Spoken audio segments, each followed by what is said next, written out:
Thank you, Kami.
Pwede tingnan mo si Uno. Kumain. Pagkakain lumabas agad. Kausapin mo yan ng maigi, Daddy.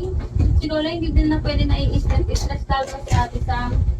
Kung ganyan lang din ang ganyan gagawin niya dito, palayasin niyo yan. Tapos pag pinalayas nyo, kausapin mo si Lola na wag nang papasukin dito kahit wala makain sa labas. Wag gawin ni Lola yung ginagawa dati. Lalo na may bata. Pag wala pa yan. Lalo na may bata dito. Pag wala pa masaraduhan yan. Saraduhan alas 10 tapos uuwi din ng umaga din. Tapos maghapon tulog. Kausapin nyo kasi, kausapin nyo. Nakasapin niya. Puro oo na lang eh. Dapat practicein niya yung ganung uwi niya.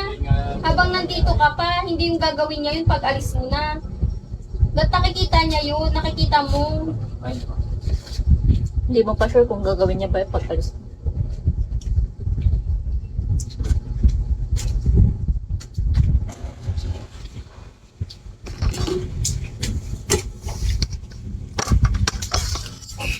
Palayasin niyo siya.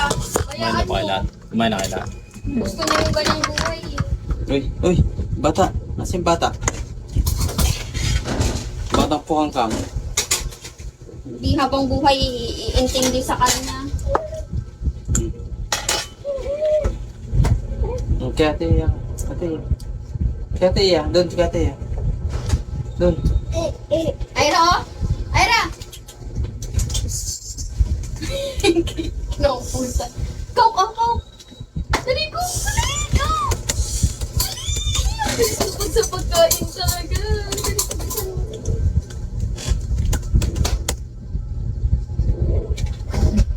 Hindi mo yan dati na i-stress si Lola. Wala lang sasabi Kaya yan. ako hindi ko pinagpuksan eh. Ganun lang yun eh. Umaga nandito din oh. Wala Tapos, din silbi. Walang silbi pag Wala silbi. Hindi mo bubuksan sa gabi. Nandito sa umaga. Tulog naman din sa umaga. parang masama pa Tapos loob ang pag haliang ginising. gising. Oo.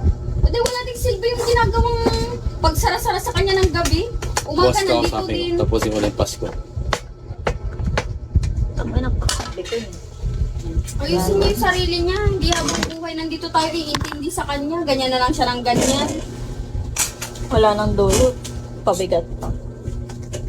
Ano, palamunin lang. Border dito. Uwi kailan lang gusto. Kapal ng mukha niya. Ayun o.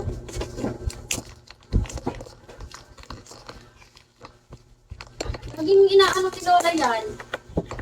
Kakain lalabas. Kakain labas. Kung siya dito may katulong.